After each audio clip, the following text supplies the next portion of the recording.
Assalamualaikum warahmatullahi wabarakatuh. Hai, perkenalkan nama saya Bunga Kodriah dengan NIM 233302080011. Saya berasal dari Riau, tepatnya di Kampar.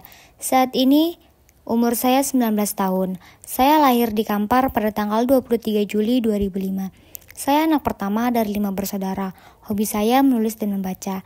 Saat ini saya menjadi salah satu mahasiswi di Universitas Prima Indonesia, tepatnya di Fakultas Keperawatan dan Kebidanan dengan jurusan Kebidanan angkatan tahun 2023. Baiklah, sampai sini perkenalan saya. See you, selamat menonton. Halo teman-teman, apa kabar? Hari ini kita akan membahas salah satu alat tradisional yang sudah ada sejak zaman dahulu kala. Pernahkah kalian mendengar suara gong seperti ini? Suara yang khas, nyaring, dan menggema jauh. Gong bukan hanya alat musik loh. Di masa lalu, gong juga menjadi alat komunikasi tradisional yang sangat penting di masyarakat Indonesia. Penasaran bagaimana kisahnya? Yuk kita pelajari lebih jauh tentang gong dan perannya dalam kehidupan sehari-hari.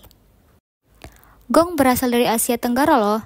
Berdasarkan bukti sejarah, alat ini digunakan dalam budaya tradisional di berbagai negara, termasuk Indonesia, Thailand, dan Vietnam.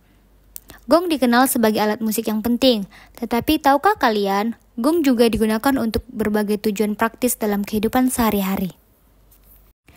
Proses pembuatan gong membutuhkan keterampilan tinggi dan dilakukan secara turun-menurun.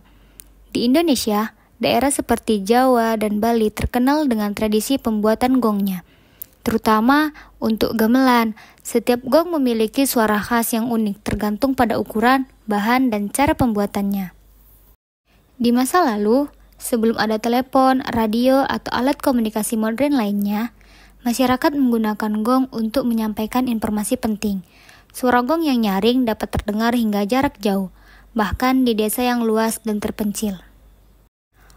Pola pukulan gong juga tidak asal-asalan loh. Setiap pola memiliki makna yang berbeda. Satu pukulan panjang biasanya digunakan untuk mengumpulkan warga untuk rapat. Sedangkan beberapa pukulan cepat menjadi tanda bahaya seperti serangan musuh atau bencana alam. Gong juga digunakan untuk mengatur aktivitas sehari-hari.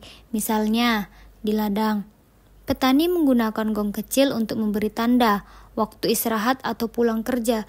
Praktis banget bukan?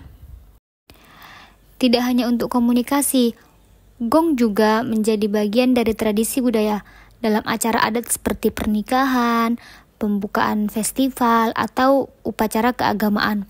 Gong sering dimainkan sebagai simbol kebersamaan dan penghormatan. Di dunia seni, gong menjadi alat musik utama dalam gamelan. Suaranya yang dalam dan menenangkan memberikan irama dasar yang menjadi panduan bagi alat musik lainnya. Di zaman modern, gong lebih banyak dikenal sebagai alat musik tradisional.